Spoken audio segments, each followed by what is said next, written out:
Welcome to the Straight Red Card, and I don't know why Brett put the word sluts was in my head for some reason. I don't know why. Weirdest thing that's ever happened. Probably because you visited nuts.com. No. But if you do, they have a great assortment of nuts at nuts.com. Yeah. No, I almost said, welcome to the Straight Red Sluts. It almost came out of my mouth, and I don't know why. We're not sluts either. You're a dedicated father. I'm a father of 1.5 who is divorced and has no interest in female companionship for the year on out for the rest of my life, actually. Well, not companionship. I have women who are friends of mine, but you know what kind of companionship I'm talking about. Yeah, you want some sluts is what you want. I don't want drama. Drama. I think the term is escort. No, but I ain't doing that either. Hey man, I am what's the pretty nobody got money for that. It's a pretty woman guy, Richard Gere. Mm-hmm. I am no Richard Gere. All right, let's just face it. Not a big fan of gerbils. I'm not. No, we're not doing that to him. We're not doing that to him because you know that's not true. A whole gerbils in his butt thing. Poor guy had to put up with that crap, and now it's even worse. Probably that was even before the internet, too. Really, I mean, the internet. But before the internet became the internet. Isn't that so weird? You knew that in like 1997, before the internet. You're like, back when people actually read newspapers. But that was never in a newspaper. That was the weirdest thing. It was never in like the, all those trash papers. See, tabloid version of tight shirt is what you're saying? Tabloid. There was no tabloid paper that was like, yeah, Richard Gere likes gerbils in his ass. I mean, you're at the grocery store and it's on there. Well, the first thing is gerbils have claws. You don't put things with claws up your ass. That's just, first of all, that doesn't make any sense whatsoever. So it really doesn't. No, it doesn't. I mean, you're really going to put something living up your fucking, rectum? I feel like the people that are doing that anyways, they're putting light bulbs and that kind of stuff, and that's not a great idea either. Yeah, but at least it's not living objects. Fair enough. I'm just saying that if that light bulb breaks, you're in a world of hurt for a long time. Let's get to these player ratings. Yeah, it's a much happier topic. And yeah, right. And after we do them, we're going to also take on the question: who made a case for January camp? And then we'll do that. Or yes, they did. So Turner, I gave Turner an A-, and I saw Jimmy Conrad give him like a 6.5 today out of 10. I'm like, why? What did he do wrong? What did he do wrong, Brett? Well, I haven't figured it out. Well, nothing wrong. I gave him a B+, BB+ range. I mean, okay. He wasn't really. He made a couple saves. But as a whole, he wasn't overly challenged. So, I mean, it was an above average game for me. That's not his fault. I agree. He made the saves were needed, I guess. So, I guess when we're talking about getting an A, even for field players and stuff like that, they have something magical has to happen. Like you have to slot this beautiful ball in that gets either a goal or an assist or something magical. Just an overall great performance. Whereas this game, again, He did all the things right, but it was a 12-year-olds were shooting on him. All right, I get it, but all right. So let's pretend the best goalkeeper in the world on one of the better teams in the world plays a game against a really bad team, and he never touches the ball the whole game. There's no shots. I'd give him an incomplete. He doesn't have to give a gold kick. I mean, then you just got to grade on how well does he stand around the goal area. He'd get an incomplete. Didn't touch the ball once. Can't grade that. I'm just giving an A for style at that point. How well did he fucking spend that time where he was mulling around his goalkeeper box with nothing to do? Did he pick his ass? Did he scratch some corner of his body? Did he look up at the crowd and give him a peace sign? I don't know. You got to grade him on something because it's not his fault. I guess incomplete would work. No, but Turner made some saves. And he did his job properly. It's just there's nothing spectacular about it. Again, B+ range. All right. Which to your A- is not that much of a difference. And did he make a case for January? He didn't need to. So No. ding, he's Yeah, there. it's a ding, yeah. All right. Lennon went 60. What's your grade for Lennon? I gave him a C+. All right. I gave him a B-, so we're pretty close. I mean, he had some good plays, and then he had some distributions and crosses, and there's nothing really stood out outside of just slightly above average, you know. Mm-hmm. And we were discussing before in the prior segment, was it just because these players aren't good enough to make Gregg's system work, or does Gregg's system hinder the players enough to make it harder for them to do anything creative?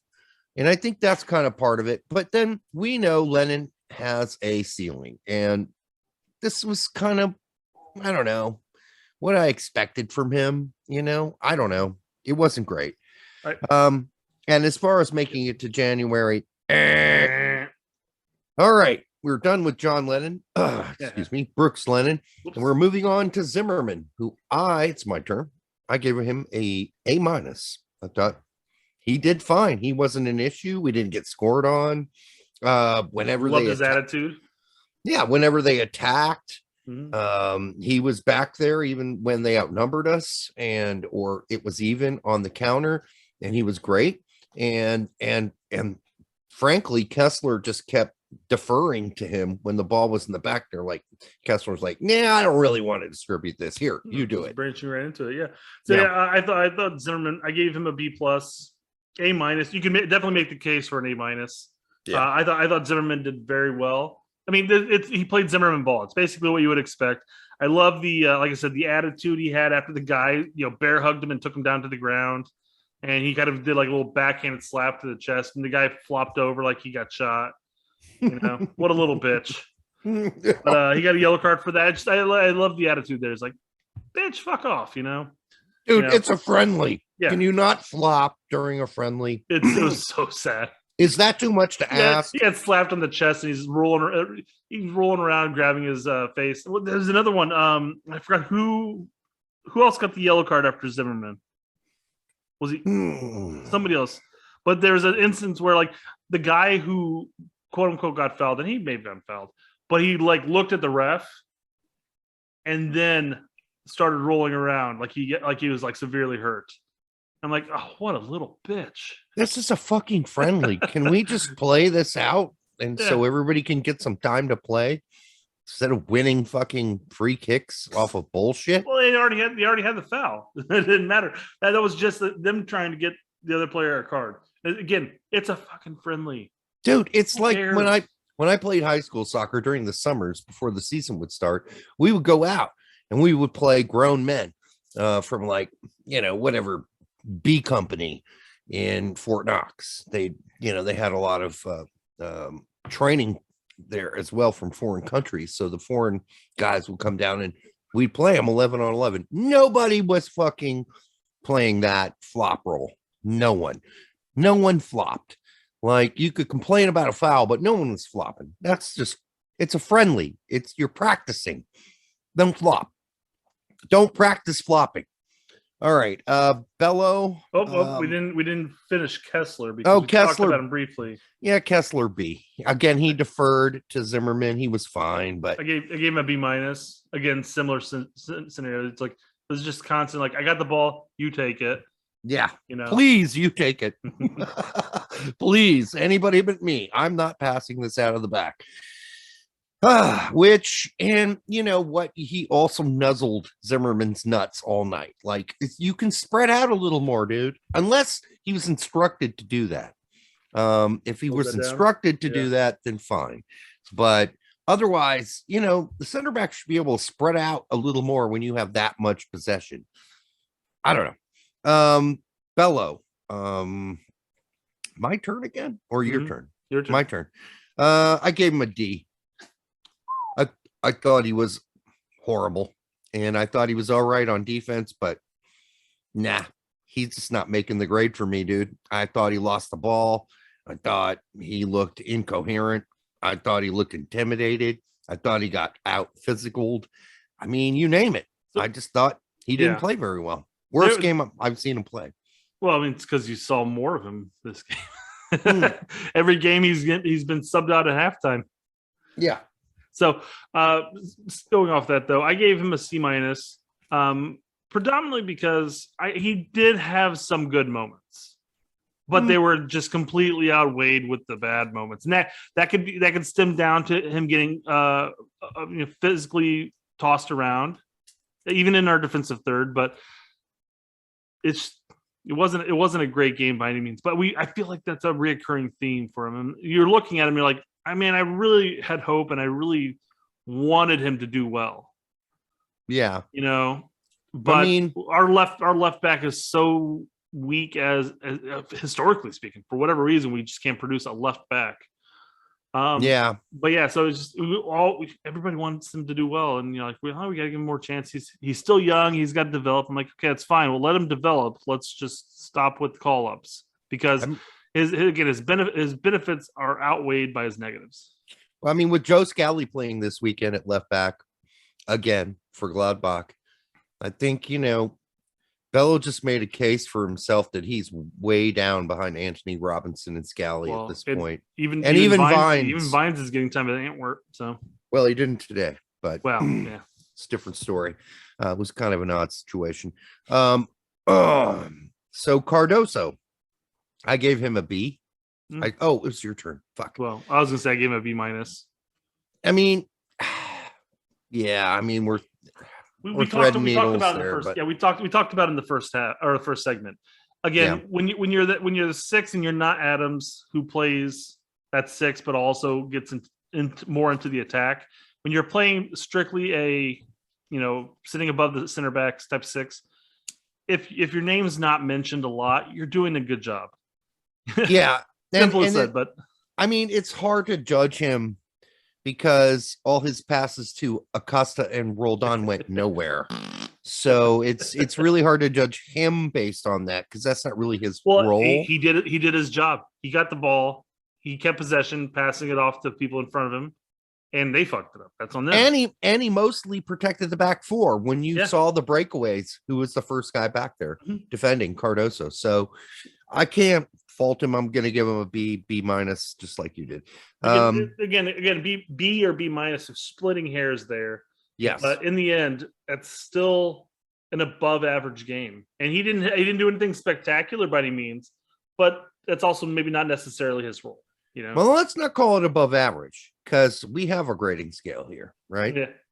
And the grading scale is when you brought a paper home to your parents. And if you brought home a B minus when your parents were expecting an A, they'd be kind of disappointed. Be like, hey, what do we need to work on to make this better? That's what a B minus is. How do we get to A? Because that's the goal, right? We all want to get to A. A plus would be. Johnny awesome. Soccer went home and told his parents, "Hey, I got a B minus." Like, what happened to that A? I'm like, well, my teacher's an idiot. Yeah, not getting the support I need. I had these two Nimrods in my group tank, who were supposed to help me write this paper, and they were both useless. So speaking of useless, we'll get to one of those three guys in his tank group, and that was Acosta, who I think it's your turn. Yeah, I gave him a C minus. So did I. So C minus, and listen, he at least gave more effort than Roldan did. Mm-hmm. But we can move on to Roldan. I gave him a D. I gave him a C. I gave him I gave him a C minus initially, but you're right in that sense. I can't grade him the same as I gave Acosta because Acosta at least busted his ass throughout the field. And I'm not saying that Roldan didn't. I'm just saying that Acosta is better at it. So a D plus for me would be fine. Roldan did have a series with Morris and I think Reynolds in that second half, where it was like 6 or 7 like triangle passes to each other, resulting in nothing. Well, resulting in a Reynolds cross that got nothing. Yes, but that there was still a dangerous play that occurred. I'd say dangerous. Dangerous as most of the crosses were in that game, but something happened. So I still got to give him some props there. But overall, D plus. I'm happy. I just gave him a D for dispossessed. Disappointed. Actually, not disappointed. Disappointing. Yeah. Gave him an E for expected. And it's kind of funny listening to him talk about Taylor Booth in the interview prior to the game and saying, oh yeah, he's really technical, he's really gifted and fast, but he needs to learn more about Gregg's system. And I'm going to help him do that. He didn't say that. Well, I mean, that was the implication. There's also the camp. There's a camp quote from him where he was like, yeah, I was really kind of frustrated coming into this camp, not knowing where I stood with the team or what my role is. And I talked to Gregg, and I have a better understanding of it now. And that should have been like him coming up to Berhalter and said, Gregg, or Coach, I'm really frustrated. I don't know what my position is here. And Gregg should have been like, you're lucky I call you up. No shit. Seriously. Sit down and just take whatever position I give you. Come on. This is the same guy who was quoted as saying he's frustrated because he's not a starter on the A team. Okay, well, there's a reason you're not a starter. And for the B team. It's just like, come on, dude, get over your fucking self. You have limitations, and you have been given 100 opportunities here. Not literally, but you have not shown it. No, you're not blowing anybody's dick off, dude. You're not blowing anybody's balls off. You are doing nothing like that. You are not shocking us. You're not like surprising us. You're not going, wow, that guy's really good. None of that's happening, Christian. So stop with that bullshit. Those comments. Yeah, he had a great season with Seattle. He's done well with them, but quite frankly, at the international level, he could be an acceptable sub on a B squad. Coming into Gold Cup, but even then, you could still make an argument of a different player that probably should have got included. He could definitely start for El Salvador. All right, move on to Ferreira. My turn. I gave him a B. I thought he had a good cross that Morris should have scored on. I thought he lost passes as well. But outside of Morris, nobody was trying anything except for Ferreira. Yeah, I initially gave him a C+. Pretty much because I saw him lose the ball too frequently.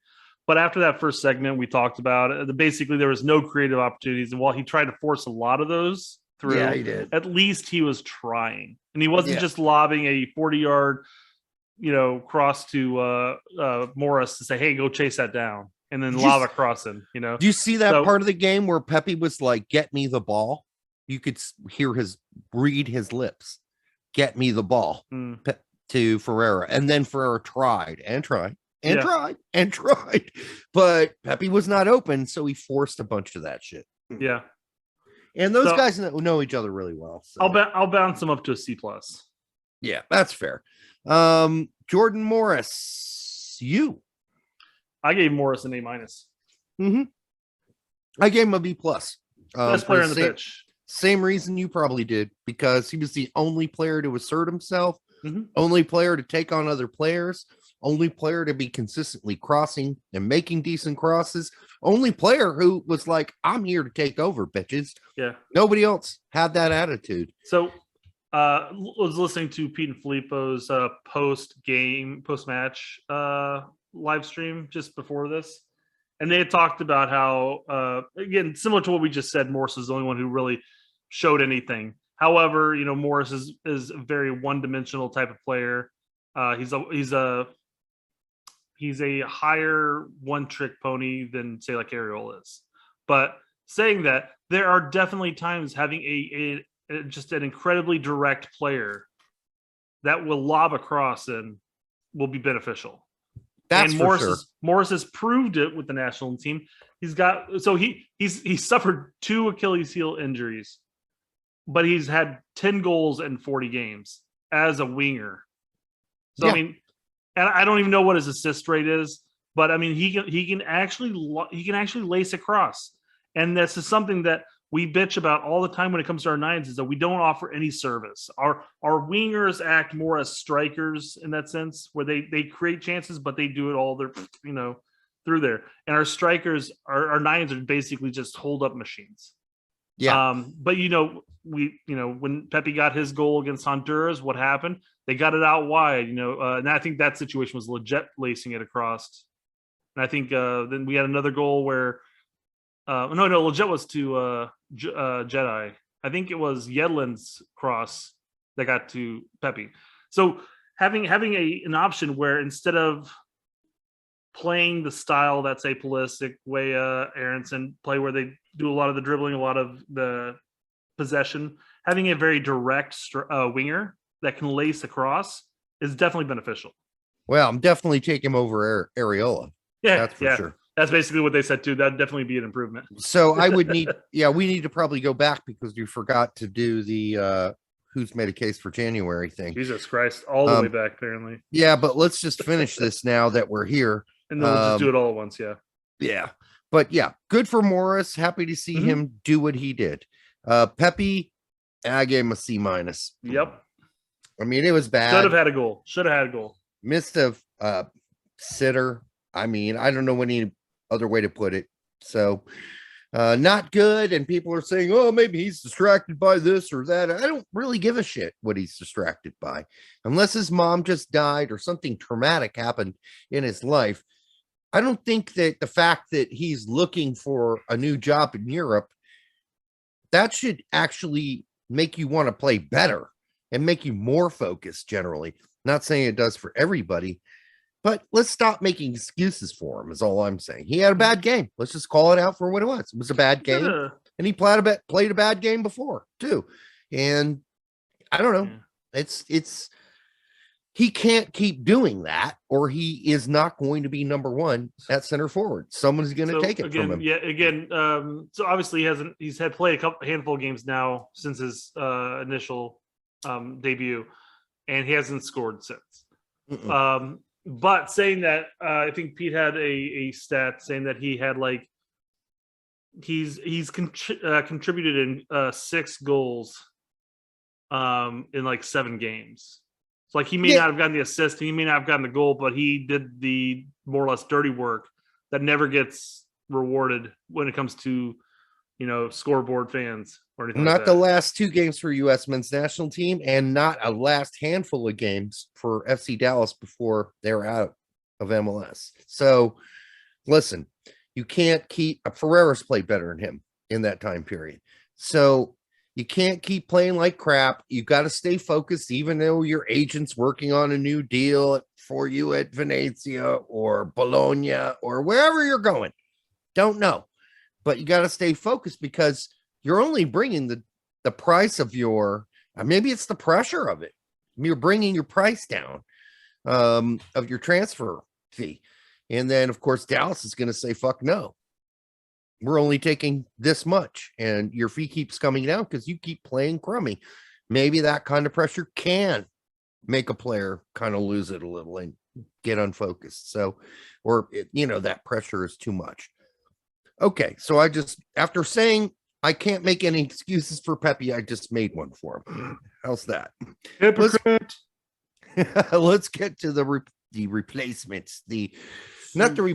Subs. What are they called? The solutions. Solutions, yeah. Solutions, as Gregg likes to call them, solutions. Gregg, you ought to slap fucking whoever gave you that idea. And it was Gonzo who gave you that idea. So slap Gonzo and quit saying that. All that tells you is that this is the solution. These are solutions. Well, that means that I fucked up by putting this lineup on the field. This is the solution to get us a result. Let's just say you were running a company and your company went on, your workers went on strike, and then you had all these backups come in. Those would be your solutions, right? So we should start calling them scabs? You could. I'm just saying, don't give us bullshit language. That's inauthentic. It's just, you're driving a narrative, whatever. Participation award mentality. It's you guys are subbing in. You're substitutes. You're coming in. It makes me squeamish because it's so inauthentic and so, it's so. What do you do with clay? You sculpt it. It's over sculpted, that language. All right. Just build the statue. Don't over sculpt. Cowell played 20. It's really hard for me to give these guys grades. Yeah, pretty much. Outside of 2 of them, but I'll do my best. I'll give Cal a C. I thought he looked lost out there. I gave him a C plus, but that's just because again I'm saying like, well, he didn't do anything great, he didn't do anything bad. He may have got a little manhandled once, and may not have actually completed many passes, but that's mainly due to his time out there. Yeah, But I don't. I gave him an average grade. Just what else can you do? Yeah, he didn't have much time to do much, and when he did do stuff, it wasn't that impressive. Zardis, my grade letter for that is W. Why? Why are you on the field? That's my grade. W. Yeah, I gave him a B minus just because he contributed in the goal. He did. That's great and all that, but that's really on the pass. Yeah. And it was a good drop off. I'll give him that. But well, yeah, I mean, he got his body in front of the defender, passed it back to Gomez, and that led to the shot on goal that caused the goal. Yeah. So I gave him a B minus, but I understand your point on giving me a W, because again, I'm not sure why he was. Actually, I do know why he was included, because Berhalter more or less described it, keeping them fit for the January. So that leads me to think that Zardis will be included in the January camp. Now, whether or not he makes the final roster in the end, I don't know. But yeah. Berhalter also said that he hopes to see Morris in the January camp too. All depends on who's healthy, I guess. I hope that means Ariola's getting a sayonara, but maybe not. Yule, I gave a W. Why are you there? Yeah. Why are you playing? Why? Yeah. I mean, no grade, just a why. He didn't do anything terrible, but I'm going to stick with the why as well. I mean, if I had to give again just an average grade, if anything, C plus. But yeah, no, there's no. We talked about this in the first segment. Zero reason he should have been included. There's no reason. None. Yeah, no reason. I mean, shit. Reynolds 30. I gave him a C plus because he made that cross. But all in all, it wasn't that impressive. I gave him a B minus mainly because when he was on the ball, he looked fine. But it was a short stint, hard to gauge, and I mean Bosnia was down a man for an entire half. Well, that didn't make it any better when I was grading him. Yeah, it never asked out. So I thought when he was part of the play, I thought he looked fine. I thought he made some decent plays. He may have flubbed some things, but whatever. It wasn't bad. I just think Gregg's system makes all these players look like sheeple.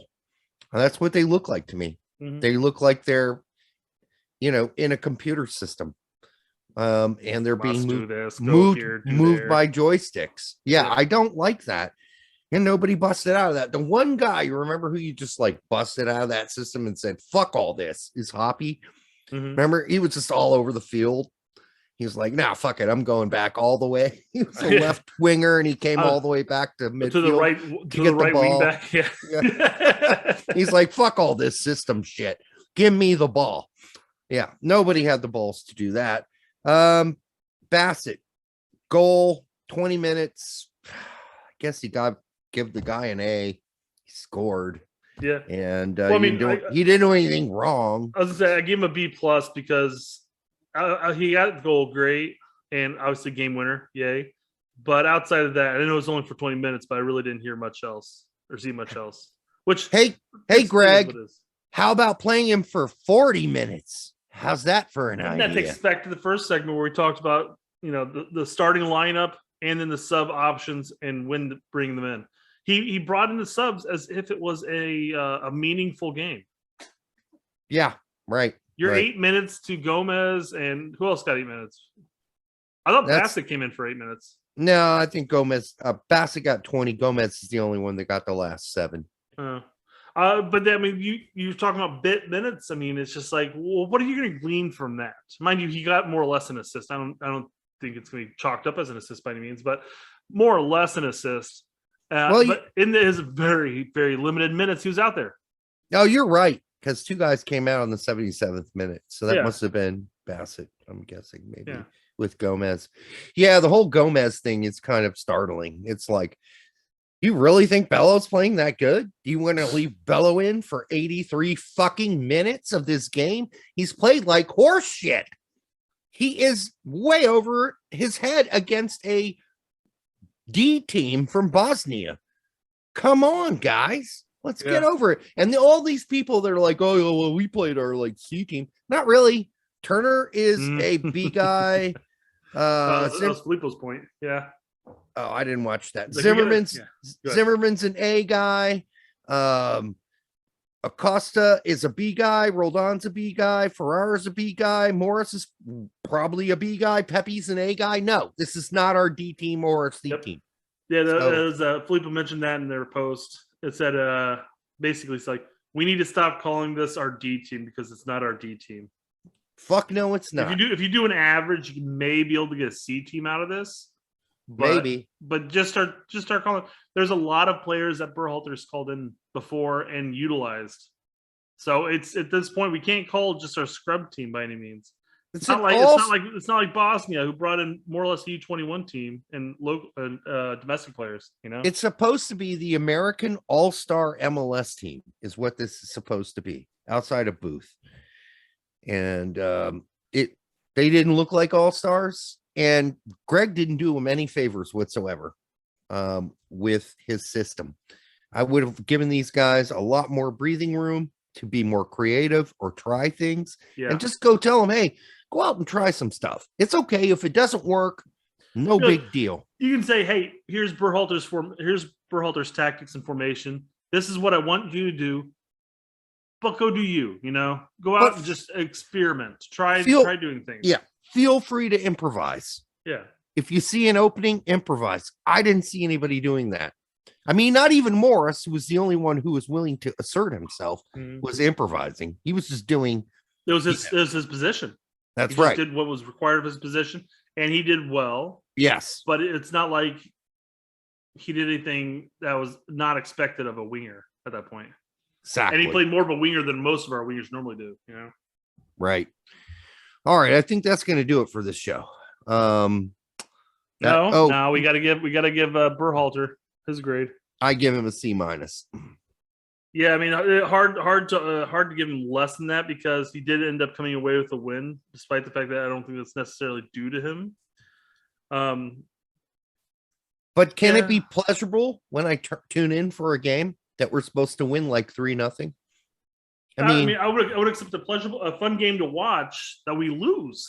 I mean, I would too. Yeah, I would accept that too. This nonsense grinding stuff that we're doing. We have our players are better than this, and you can even take the same squad that we had and come up with something better. It's just it was a grind. It was trying to maintain possession, and everybody's just standing around. It's just it wasn't fun to watch. It was bad, dude. All right, so it is Sunday night. We're on segment 2, which we are finishing right now. Make sure you like, subscribe, share it with Uncle Oscar if you have one. I thought you were going to say Uncle Owen. Or Uncle Owen. Yeah, all the O's. Oscar, Owen, any other people with first names with O's? Can't think of one, actually. Otis? Orion? No, that's not a first name. Orion's. No, it's not. Orion? You know people named Orion? No. I mean, okay. I know the star constellation. I'm sure there's some chick out there named Orion. Born in like 2016 or something like sounds that. Like it really has to sound like it sounds like an Irish type name, like it's the Orions. But it's not. That's a last name. Yeah. The Orions. Yeah, the Orions down the road. There's an Orion. But... Yeah. Hey, here's a little note to the Ravens in National Football League. Kick a fucking extra point occasionally. I mean, unbelievably, for I think 2 out of the last 3 games, they had a chance to either kick a field goal and go into overtime or go for 2 and win the game in the last seconds. Wait, what? Well, 2 out of 2 times they have now failed to win the game. You mean an extra? You mean go for the extra point? Go field goal.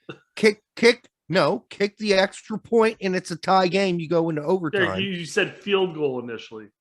Oh, or go for 2. That threw me for a loop. I'm like, how do you have the option between going for 2 or field goal? That doesn't make any sense, but okay. Well, I understand what you mean now. Yes. Extra point, not field goal. Yeah. Okay. Yeah. So they fucked up. Now, this is 2 out of 3 games or 2 out of 2 games where they had the situation and they decided to go for the win and get 2 points and win by 1. And both times they have miserably failed. Hey, occasionally kick an extra point, dumbass. All right. Until the next time on Straight Red Cards, we'll see you down the road.